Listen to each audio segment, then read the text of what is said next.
Well, today, this one, recorded online lecture, we're going to talk about Gap 3 and the service performance gap.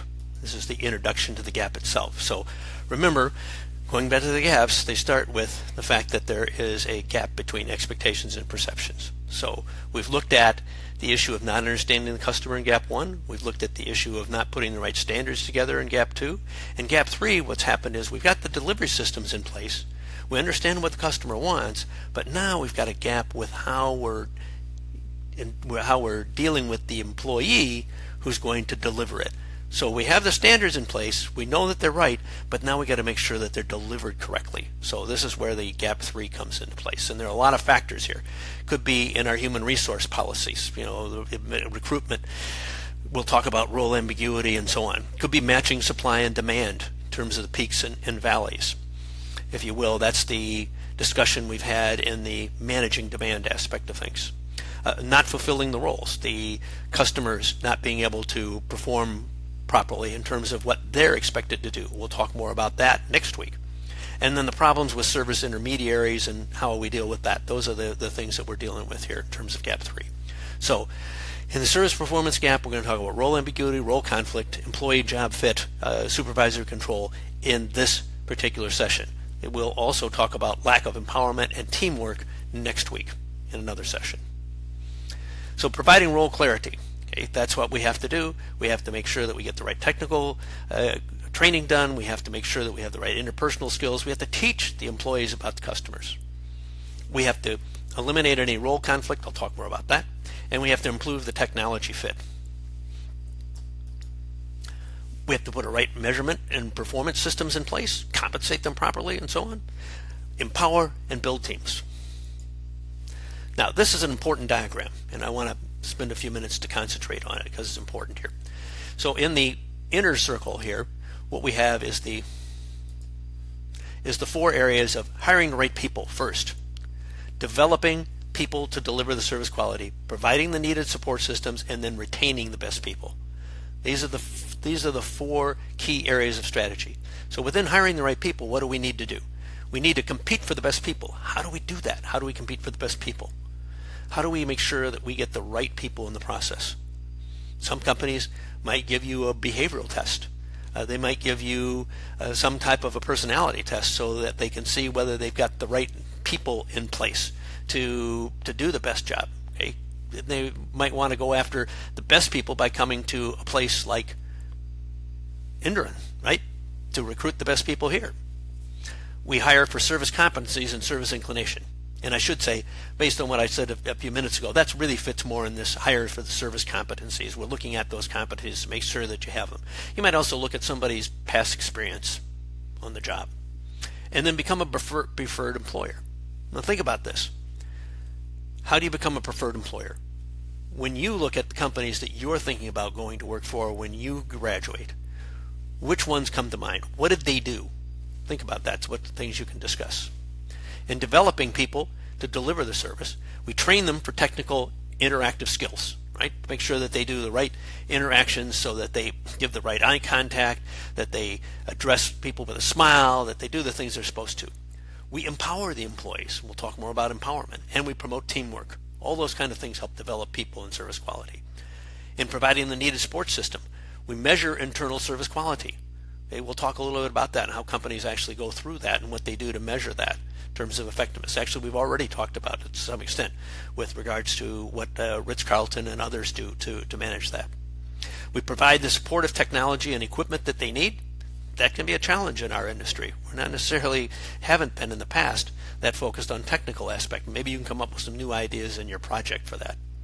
And we develop service-oriented internal processes. So we have a process to do things like we talked about in the area of service recovery. And then how do we retain the best people? Once you've hired them, you put them through the training, you've given them all the support systems, you put all that money into them, you want to keep them, right? So what we do is we have to include employees in the company's vision. We have to treat employees as customers. We have to treat them effectively so that they feel that they're being rewarded for what they're doing. what they're doing. And then we put reward systems in place in order to do that. So these are the areas, and you're going to discuss these, and I want you to think about examples that you've either experienced or that you would like to see happen in terms of how you would look at a more human resource strategies towards that service delivery. So let's talk about employee role ambiguity. What we mean here is we're not sure what the expectations are for the employee. We don't know, the employee doesn't know what they're supposed to do and how they're supposed to do it. That could come because we didn't give them enough training. Maybe we didn't train them for service skills. We trained them for technical skills, but not service skills. Could be lack of knowledge about what they're actually being evaluated on. If you don't know what you're being evaluated on, then how do you know how to perform, right? Or lack of knowledge of reward systems. Hey, if I perform to this level, I get rewarded with this. I get a promotion, I get more money, or whatever it may be in the process. All those kind of things lead to the fact that I don't really know what my job is. And you think about that in the jobs that you've done. Have you ever been in a situation where maybe you weren't quite sure what your role was and where your job intersected with others and where management job came in and so on? So how do we provide role clarity? Communication, accurate role information, job descriptions, things of that nature, goals and strategies, understand the product, you understand what the customers, and understand the customer, right? Who they are, what their expectations are. We got to share that information. And we have to and we have to know how to encounter service problems. What do we deal with them when we have that? So we need to have a recovery system. So every employee has to have a role. They have to have a position in the organization. What are the job specifications? And what's my ability to be empowered on that, which we'll talk about later. And we define that expectations and demands from top management, immediate supervisors, customers. They help define what the expectations actually are for the employee, excuse me. And if you're a boundary spanner, what's your role with that customer? How do you have to interact with them? These are some of the things that might look at in terms of defining the employee role. A lot of people think, well, it's just the job description. But no, it's much more than that. It's your communication skills, your interpersonal skills, dealing with other people, service skills, your product knowledge. What are the customer expectations? What's the company culture? All this has to be all part of the same training aspect of what you expect that employee to do if you're dealing in a service industry. Ritz-Carlton, what do they do? Okay. How do they create role clarity? Well, one of the things they do is they try and hire people into jobs that meet the behavioral and the personality types of those individuals. So what they do is every employee, every potential employee, every applicant, if you will, has to go through a personality test they take online. And from that, they make some determinations as to how you're going to be selected. So it kind of works like this. They select people, they don't hire them. So they want people who have the right characteristics, the right mental aspect, the right behavioral aspects in order to deliver the service they want. And then they have a quality selection process. So it's partly based on talent, and it's partly based on the fit that they have with that particular job. And then they're going to invest in you and invest in your training, which equals growth. So talent consists of themes. A theme is a reoccurring pattern of thoughts, feelings, and behaviors. So if you look at it from that standpoint, that's what they're looking for in terms of the testing. How do you feel about that? Testing is going to help whether you get selected to work for the company or not. Or perhaps testing is, what if I test for a particular job, but that's not the one that's open, maybe I can move into a different position. What do you think? Role conflict, that's another scenario. So we talk role ambiguity, this is role conflict. Role conflict says that I have an inability to satisfy my job demands. I'm being asked to do something I don't feel is right. I don't feel is something I should be doing.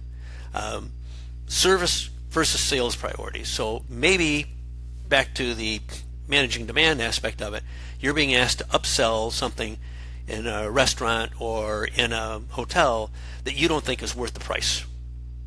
And maybe you think that they're pushing too much in terms of the sales priorities and it's not the right service for that particular customer. Maybe they have multiple demands, number of duties, understaffed, excessive amount of paperwork, role overload. All those kind of things can be a situation. Being asked to do something that's against your principles. Solutions? Define the roles and standards in terms of customer expectations. Involve employees in the standard setting. Focus on performance measurement systems on the customer in addition to the internal efficiency goals. Okay, so it's about the customer, not just internally.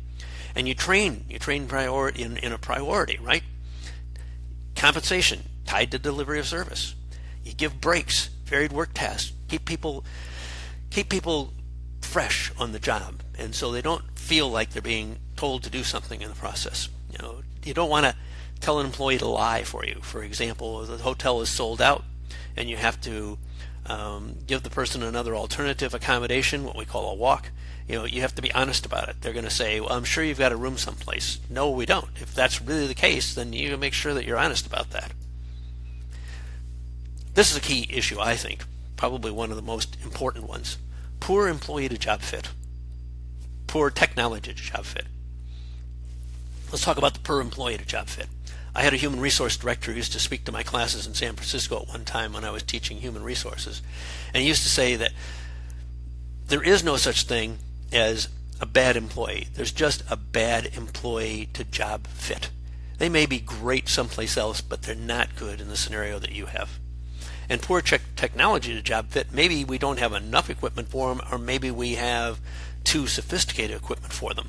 A senior who doesn't necessarily know how to operate the technology, unlike me who likes technology. So as part of the hiring and selection process, we'd have to make sure that we get the people to fit in the right places. We have to match job skills and tasks. Poor compensation could be another problem, right? So we don't have a motivated employee to the job fit they've got, or maybe they've got qualifications that go way beyond the job. Inadequate equipment and outmoded technology. That I'm afraid you'll face sometimes in our industry. The results, the employees who lack language skills or interpersonal skills, right? So that could be an issue. Employees who feel unimportant in the organization, and then therefore they leave and they don't speak well of you afterwards.